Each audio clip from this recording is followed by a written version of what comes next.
Ok, ahora hablando de la religión que tiene más influencia en Occidente, ¿qué influencia tiene el cristianismo en la dieta? Ok, en el cristianismo, en el caso del cristianismo, como sabemos, hay diferentes tipos de cristianismo y cada uno maneja como ciertas diferencias. Por lo menos en el cristianismo católico, lo que hay son ciertas restricciones. Ok, entonces tenemos que el miércoles de ceniza, el viernes santo, no se consume carne, pues por una creencia muy particular en la que ellos pues se abstienen de la carne como un tipo de representación. Entonces hacen una relación de comer carne con, como decimos popularmente, comer personas, o sea, criticarlas y hablar mal de ellas. Entonces, para crear como un tipo de relación simbólica y moral, se abstienen de carne esos 2 días. Vamos a ver, también podemos encontrar textos como el Levítico, capítulo 11 del 3 al 7 donde pues se mencionan unas ciertas restricciones, ¿verdad? En que no se pueden comer ciertos animales dependiendo de si tienen la pezuña hendida. Entonces ahí ya hay restricciones desde el Antiguo Testamento que incluso se comparte con los judíos. ¿Verdad? El judaísmo también toman estas citas bíblicas en la Torá, ¿verdad? Que vamos a hablar más adelante. Como bien sabemos, ¿verdad? Obviamente la Torá es pues, el Pentateuco en el cristianismo y por eso hay ciertas relaciones en cuanto al tema de la alimentación, de la moral, etcétera. También hay un texto, Marcos 7, 15, donde pues parece que Jesús hace como una aclaración en la que nada que entra de afuera puede corromper al hombre, entonces de cierta forma y dependiendo de la interpretación que se dé, no habría problema con el consumo de ciertos alimentos, pues al final no va a contaminar al hombre en ningún sentido. Y otros textos, por ejemplo, Hechos 10, capítulo 10, versículos del 9 al 16, también habla del tema de la alimentación. Hay otro elemento que podríamos mencionar que es el tema de los pecados capitales, que entre ellos podemos encontrar la gula. Crea, mejor dicho, una restricción en cuanto a cuánto debemos de comer. Entonces, no solamente es qué tengo que comer, sino cuánto tengo que comerlo, ¿verdad? Si está bien comer demasiado o no. Los ayunos también depende en el cristianismo de tu edad, ¿verdad? O de tu condición, si pues si estás muy mayor o no, o si más bien al contrario eres muy joven, es mejor no mantener ciertos ayunos, ¿verdad? Por el tema de la salud. Pero en resumen, y básicamente en el cristianismo, lo que se abstienen es de comer carnes rojas, los miércoles de ceniza, viernes santos y también todos los viernes del año.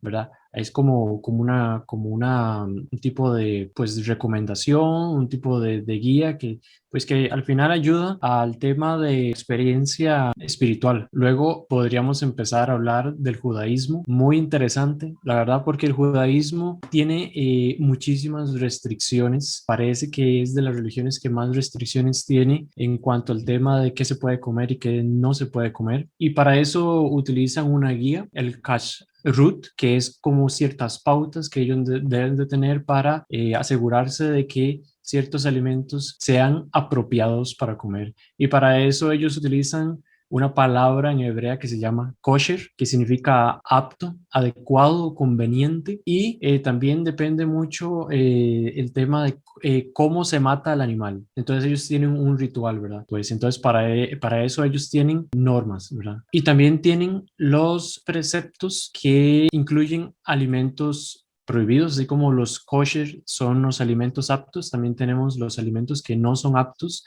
que ellos los llaman la trefá o la taref. Una de las prohibiciones que tienen es la de no hacer una ingesta tanto de carne y leche al mismo tiempo.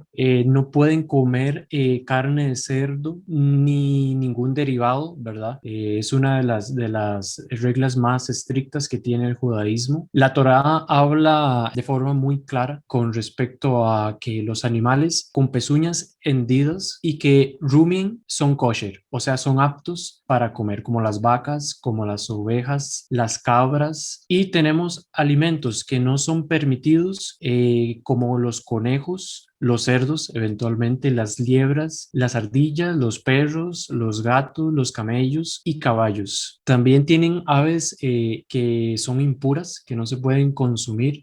Vamos a ver, son en su mayoría son aves carroñeras o de rapiña, como el buitre, el águila, los cuervos, esos no se pueden comer. Son permitidas el pollo, el pato, el ganso y el pavo, aunque con el pavo hay un dato muy interesante, porque como es un animal que pertenece, por así decirlo, al Nuevo Mundo, a América, no está incluido dentro de las escrituras. O sea, ellos no tenían ninguna referencia en antigüedad, entonces no hay datos de que se pueda o no comer pavo, ¿verdad? En los textos antiguos, religiosos. Entonces, hay como ciertas discrepancias, ¿verdad? Con el tema de que si se puede comer pavo o no, porque no es un animal que ellos tengan dentro de sus registros históricos. Por lo que concierne a pescados y a mariscos, se pueden consumir los que tienen aletas y escamas. Ok, ya tenemos el atún, el salmón, la carpa, la sardina. Esos animales sí se pueden consumir, pero los mariscos están excluidos. Están excluidos las gambas, los langostinos, moluscos, cangrejos. También están excluidos las ballenas, los tiburones, delfines, los peces de espada, insectos también. El único insecto que pues se permiten comer es la langosta y el saltamontes, pero los demás insectos están prohibidos. También ellos tienen ciertas prohibiciones en cuanto a los productos derivados de esos animales, salvo curiosas excepciones como la miel de abeja, ya que ellos no la consideran como un producto animal, sino como un producto de las flores, más que todo. Entonces, hay un tema como de interpretación, ¿verdad? ¿Es un producto animal o no? Y para todo esto y sus respectivas preparaciones se guían con lo que llaman la Shehistá, que viene a ser algo como la Sharia islámica, ¿verdad? Que son un tipo de ritos para poder preparar todos estos animales. Estas preparaciones las hacen principalmente los shoghet, que es un hombre que pues ya está preparado, que tiene conocimiento de cómo preparar todos esos animales, ¿verdad? Para ser consumidos, y que también puede ser un rabino, ¿verdad? Los rabinos tienen suficiente conocimiento para poder hacer una preparación de este tipo. Los animales muertos por causas naturales están descartados, ¿verdad? O sea, si se encontró muerto en un lugar, pues no se puede comer. También vamos a ver, la yehistá, se debe realizar un corte profundo en la garganta del animal, realizado con un cuchillo afilado, de forma que garantice que el animal sufra lo menos posible. Entonces tienen esa consideración, ¿verdad? Con el tema del animal. Se prohíbe el consumo de sangre, ¿ok? Por lo que los animales terrestres, las aves, deben de ser desangrados completamente antes de ser consumidos, ¿verdad? Salándolos. Incluso se dice que si te preparas un huevo y hay una mancha de sangre, ¿verdad?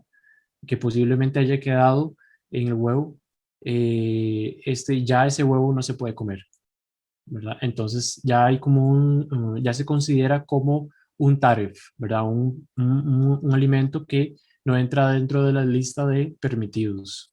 Como dato, ¿verdad? Extra, se sabe que hay ciertas cocinas dentro de la gente que es judía, ¿verdad? Eh, que tienen dos fregaderos, ¿verdad? Separados. Esto es porque no se deben de consumir productos lácteos y cárnicos al mismo tiempo. Entonces, para evitar en la forma, en lo más que se pueda, esta contaminación cruzada, ¿verdad? Este cruce de la parte de carne con la parte de los lácteos, ellos prefieren hacerlo en fregaderos separados. Entonces, si estás preparando carne y lo demás, tal vez la vayas a lavar, ¿verdad? En el fregadero con agua.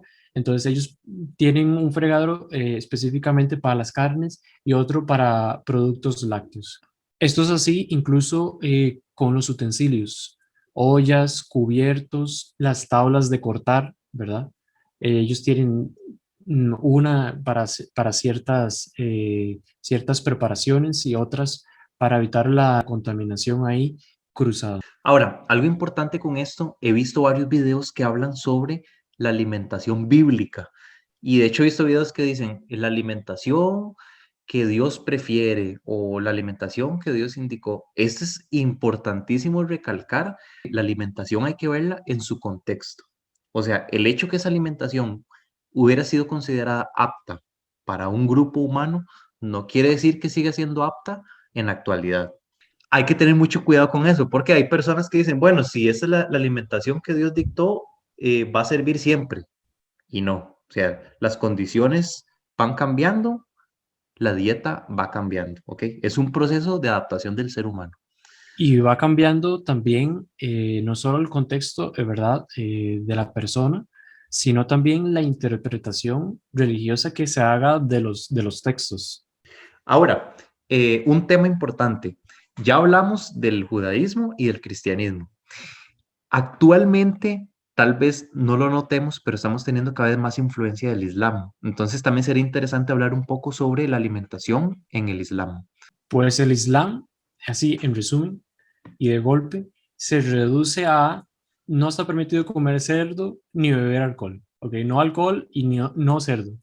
Eso, digamos, en el Corán es bastante claro, ¿verdad? Se prohíbe también comer la carne del animal que haya muerto de muerte natural, ¿verdad? Igual que en el judaísmo. Se prohíbe también el consumo de sangre, la carne de cerdo o de un animal que se sacrifique en nombre de otro dios que no sea Alá, ¿verdad? Entonces ellos son bastante celosos incluso con cuál fue la razón de la muerte o del sacrificio de ese animal. Bueno, antes de leer el Corán, vamos a pedir permiso, ¿verdad? Por un tema de respeto, de poder leer el Corán en un idioma que no sea el árabe. Ellos tienen diferentes, en el Corán, tienen pues los taleyas, ¿verdad? Por ejemplo, en la Leya 2173 se habla de una condición moral. Por ejemplo, si una persona se ve obligada contra su voluntad a sacrificar algún animal, no va a cometer una falta porque fue, por así decirlo, obligado, ¿verdad? No fue un acto de desobediencia. En cuanto al alcohol, ellos tienen la ley ya 2193 en la que dice, si te preguntan por el vino y los juegos de azar, entonces debes de decir, en ambas cosas hay mucho daño para los hombres y algún beneficio, pero el daño es mayor que el beneficio. Y si te preguntan en qué debes gastar, di, en lo superfluo. Así os aclara Alá los signos.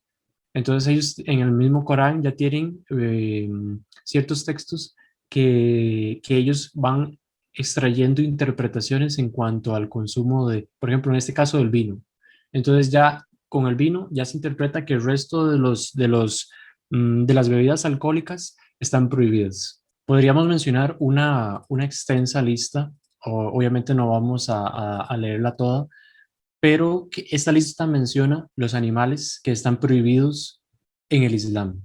Por ejemplo, los cerdos y jabalíes, perros, serpientes, monos, los animales carnívoros con garras y colmillos, como leones, osos, aves de presa con garras, como águilas y buitres, animales a los que el Islam prohíbe matar, las hormigas, las abejas, los pájaros carpinteros, ¿verdad? Son animales prohibidos, es prohibido asesinarlos. Animales que en general se consideran repulsivos, como los piojos, las moscas, los gusanos. Animales que viven tanto en la tierra como en el agua, como las ranas, cocodrilos.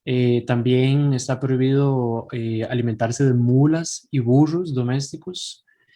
Todos los animales acuáticos venenosos y también todo animal que no haya sido sacrificado con arreglo a la ley islámica. Y también, pues, ¿verdad? Se prohíbe, como lo mencionamos, el tema de beber sangre. También están prohibidos dentro del Islam los aditivos y productos procedentes del cerdo, como la gelatina. Pero también hay aditivos prohibidos de otros animales, como el de la piel de vaca, la grasa de pez, huesos de animales e incluso algunos procedentes de la leche de vaca. Ok, es curioso porque dentro del mundo musulmán y el mundo judío, puedes encontrar restaurantes eh, donde hay un tipo de certificado, ¿verdad? Un tipo de sello que te garantiza de que los alimentos que se vayan a consumir ahí cumplen con todas las prohibiciones religiosas, ¿verdad? Entonces vas a un restaurante kosher y estás garantizado de que lo que vayas a comer está preparado según la religión judía. E igual con el tema de los musulmanes, ¿verdad? Que ellos tienen las carnicerías halal que son certificadas en cuanto a la preparación de la carne y de qué carne, ¿verdad?, estamos hablando. En cuanto a ayunos, en los musulmanes tienen pues el mes del Ramadán, ¿verdad? Ellos practican el Ramadán, que consiste en un ayuno diario de comida y bebida desde el alba hasta que se pone el sol y que se practica durante pues precisamente este mes que es el noveno mes del calendario musulmán. Este ayuno es considerado un método de autopurificación para potenciar la reflexión, la generosidad y el autocontrol. ¿Quiénes están obligados a practicar el ayuno? Todos los adultos sanos y residentes que no estén de viaje. Okay, si ya un hombre o mujer está de viaje, pues ellos están exentos de practicar con el ayuno del Ramadán. En cuanto a las mujeres, se les prohíbe ayunar durante la menstruación y están exentas durante el embarazo. Los menores de edad no están obligados a ayunar, aunque se aconseja, ¿verdad?, a los padres de que vayan acostumbrando a sus hijos a practicar con el ayuno, practicar o llevar a cabo, ¿verdad?, el ayuno durante el Ramadán. También se permite no ayunar y pagar la compensación a ancianos débiles, enfermos crónicos o aquellos que ejerzan trabajos duros. ¿Okay? Estos últimos están exentos del ayuno. E incluso más bien se les puede pagar una compensación. Ok, si una persona viene recuperándose de alguna enfermedad, también está exenta de practicar con el ayuno del Ramadán. Ahora podríamos mencionar algunos datos de cuál es la relación, ¿verdad?, entre el hinduismo, e incluye también al budismo, y la alimentación, ¿verdad? Sabemos que dentro del budismo ellos creen que comer carne destruye la compasión. Parece que es una cita de Buda que de cierta forma va inaugurando la costumbre del vegetarianismo, donde el budismo fue incitando el vegetarianismo en toda India y podemos decir que India es vegetariana en su mayoría. También por un tema económico, ¿verdad? Es un país donde hay pobreza, ¿verdad? Y muchas veces para comprar 1 kilo de pollo tienes que sacrificar muchas veces otros productos como el arroz, ¿verdad? Puedes comprar 3 veces más arroz por un kilo de pollo, poniendo un ejemplo. Aunque actualmente, ¿verdad? Esto no es del todo cierto, o sea, es cierto que India es en parte vegetariana, ¿verdad? Casi que una mayoría. Actualmente esto ya ha ido cambiando. Ya hay muchísima gente que consume carne. Podríamos mencionar también el caso del jainismo, una religión que solo consume alimentos que ofrece la naturaleza. Ellos incluso no se atreven ni siquiera a arrancarlos de la tierra, ¿verdad? Si vas a arrancar una cebolla de la tierra, eso ya no se puede consumir, incluso ni cocinarlos durante la noche. ¿Por qué? Porque si cocinas cosas durante la noche, se pueden acercar insectos que vayan a morir con el calor o por el humo de la olla que pusiste a hervir cierto alimento. O del mismo calor, los animales, insectos, por ejemplo, que puedan estar alrededor, que se vayan a ver afectados y morir, todo eso ellos tratan de prevenirlo, incluso evitando cocinar de noche, obviamente, a las afueras, ¿verdad? En el exterior. En lo que respecta a la parte psicológica, el budismo remarca las tendencias a la agresividad de quienes consumen carne, mientras que los vegetarianos son más refinados, más equilibrados. Ellos piensan, el miedo que sienten los animales y la tensión de un ser humano, ¿verdad? Durante una matanza de un animal no son lo mismo que manipular una planta, ¿verdad? Que poco a poco después va a regenerarse, se puede replantar y no hay como esa agresividad, ¿verdad? Contra otro ser vivo. Por esta razón, en el vegetarianismo, el vegetarianismo en la India es concebido como un bálsamo de la mente y del espíritu, y por lo tanto un mayor equilibrio interno del consumidor. A nivel físico, ¿verdad? También está la facilidad de la digestión cuando se trata de una dieta verde, también de las muchas propiedades de las verduras y de las frutas, como los antioxidantes, las vitaminas. También persiste la idea de que de que se indica, ¿verdad? Que en las Sagradas Escrituras tu alma va a ser lo que comes. Entonces, si comes bien, tu alma va a estar bien. Y si comes un alimento erróneo, como el alcohol o la carne, tu alma va a estar mal y te llevará a cometer actos estúpidos. Eso lo citó un sacerdote hindú, Acharya Brijesh. Otro sacerdote aclaró que no todos los hindúes son vegetarianos, ¿verdad? Y que muchas veces es curioso, depende del karma y la fecha de nacimiento. Pues una persona, ellos toman en cuenta muchos elementos astrológicos, ¿verdad? Que van a definir mucho de la vida de esa persona. Luego tenemos los brahmanes, que son la casta más alta dentro del hinduismo, que pues se relacionan con los puestos de poder, de sacerdocio, y que ellos se abstienen muchísimo de comer carne para ir como manteniendo ese buen karma, ¿verdad? En el que ellos creen. Luego en la casta más inferior están los impuros, los intocables, ¿verdad? Que ellos pues se les relaciona con el consumo de la carne más barata, que en este caso sería la del cerdo y la del búfalo. Se cree que posee un karma negativo que va a marcar la reencarnación como Dalits, o sea, los intocables, y incluso se les condena a labores como la recogida manual de heces. Ok, también tenía por aquí algunos datos del año 2015-2016 del Ministerio de Salud indio, en la que dice que un 30% de las mujeres y el 22% de los hombres en la India se declara puramente vegetarianos. Pero sin embargo, podemos profundizar en esas estadísticas y ver que estos números se disparan hacia el lado verde, por así decirlo. Y incluso hay gente que asegura que alrededor de un 90% de la población consume vegetales a diario y que solo un 6% más o menos ingiere carne diariamente. También podríamos hablar de las vacas en India, porque mucha gente dice, mira, hay mucha situación de hambre en India y las vacas pues están ahí, están bien, están sanas, no pueden de alguna forma comer carne de vaca y de alguna forma alimentarse de ellas y ir apaleando esas necesidades alimenticias que existen en este país. Bueno, primero, no consideran a las vacas sagradas, ¿ok? Eso es como, por así decirlo, un prejuicio que ha tenido mucha gente, que se cree que son sagradas en India, que es un tipo de dios o cosas así, pero no, realmente no. Lo que sí es un animal bastante respetado. Bueno, la razón es simbólica.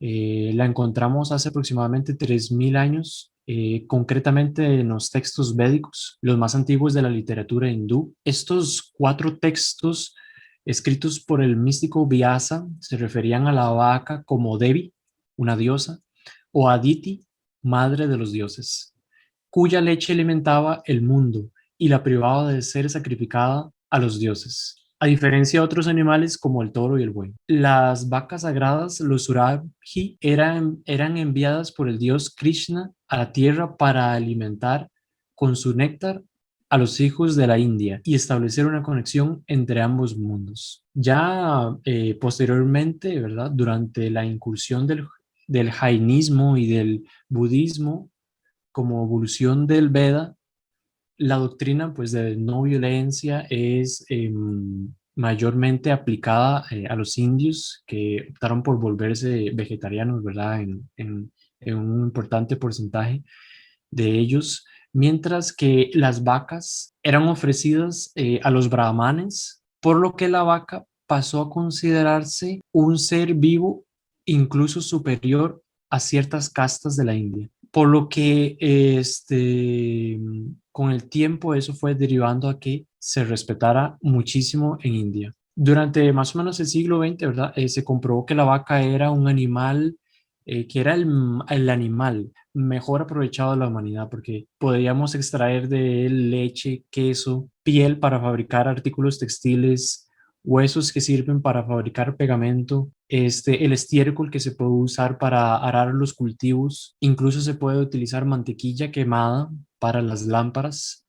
Entonces es un animal cuyo altruismo por la humanidad le priva del consumo de su de su carne, de su propia carne. Entonces tenemos a un animal que da tanto a la humanidad, a la sociedad, con todos sus diferentes productos, que ya comerlo, ¿verdad? Comer su carne ya es como demasiado. Podríamos mencionar, para terminar, las palabras de Gandhi: se puede medir la grandeza de la nación por cómo trata a los animales.